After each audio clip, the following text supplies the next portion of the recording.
That some achieve great success is proof that all others can achieve it as well. Abraham Lincoln.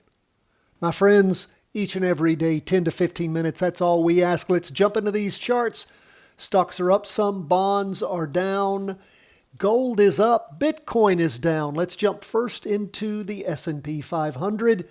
We see a down candle for the week. You can see where over the course of the day, things were up in the morning and topping a little bit higher maybe in the afternoon. As far as the wicks go, we're underneath the trend line. The candle hasn't passed through yet.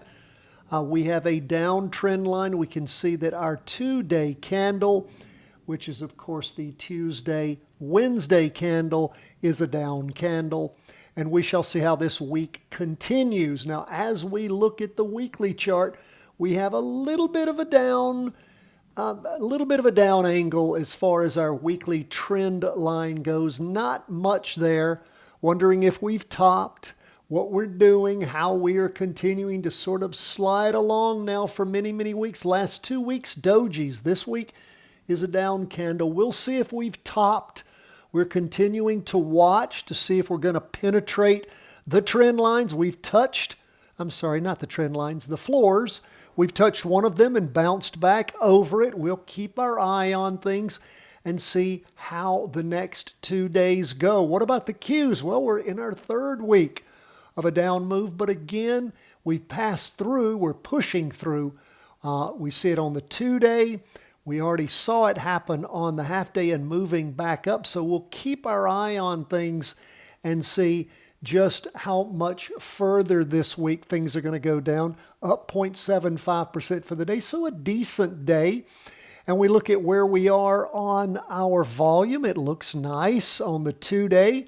We're getting there on this shortened trading week on the full week. And as we look at the half day, we had above average volume in the morning, just below in the afternoon.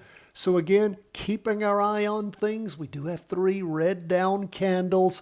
We've got one more line of potential floor to push through. And then once we push through that, well, we are again seeing a downtrend. It's not that sideways slide, that horizontal that we see on the S&P. We see a down move on the NASDAQ 100. Now let's look at where we are on bonds. Pulling back a little bit for the day, you can see where we had no red down. Well, we had a red spinning top, a red doji back on the morning of the 9th of February. But other than that, the couple of dojis or green spinning tops, it's the first red that we have seen.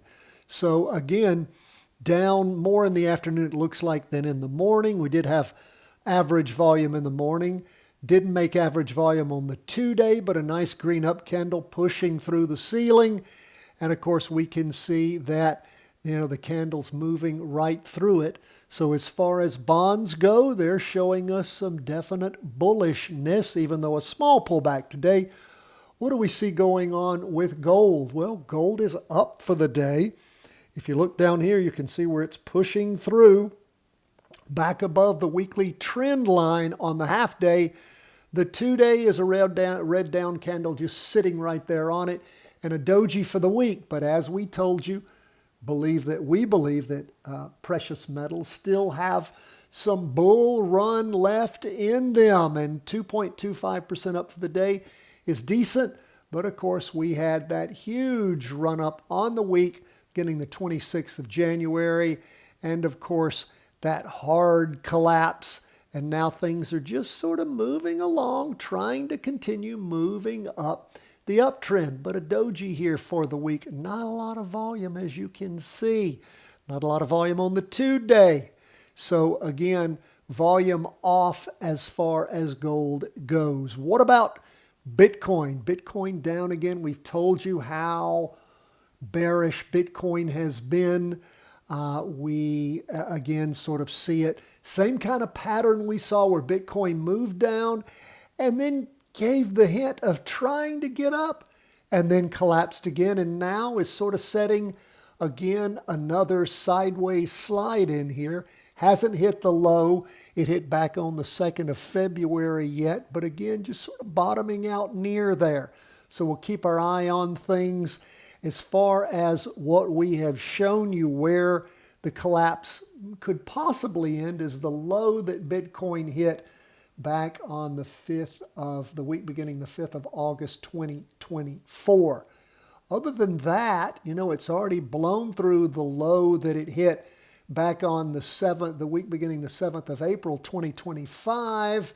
And then as far as where things have hit before, somewhere around that mark, around the $14 mark or so, 14.05, 14, something like that, we shall see. But again, decidedly bearish still on Bitcoin. That is where we are, my friends, as we end the day. We so appreciate you being with us. If you appreciate what we do, always love to hear from you and always appreciate the Patreon sponsorships and support. God bless, my friends. All the best from the whole team at Charting Wealth.